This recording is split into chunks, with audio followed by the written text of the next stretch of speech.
আসন্ন 2024 শারদীয় দুর্গোৎসবকে সামনে রেখে এলাকার শান্তি শৃঙ্খলার কথায় মাথায় রেখে মাদক বিরোধী অভিযানে নামে বামুটিয়া পুলিশ ফাঁড়ি।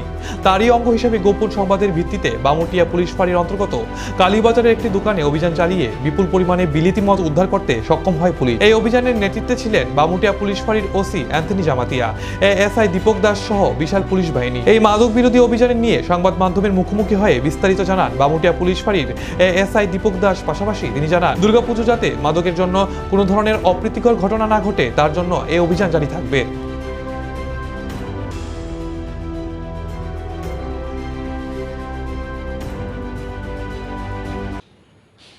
আসন্ন দুর্গাপূজাকে সামনে রেখে আমরা মাদক বিরোধী অভিযানে নেমেছি।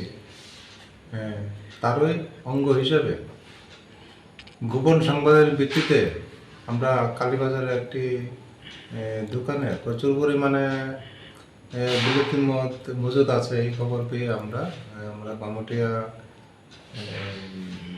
আউটপোস্টের বড়বাবু সহ আমরা স্টাফ নিয়ে ওইখানে অভিযান চালাই এবং প্রচুর পরিমাণে বিলিতি মদ এখান থেকে উদ্ধার করতে সক্ষম হয়।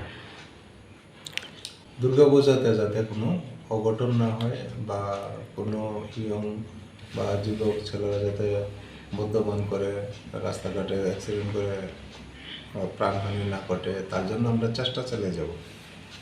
ধন্যবাদ স্যার।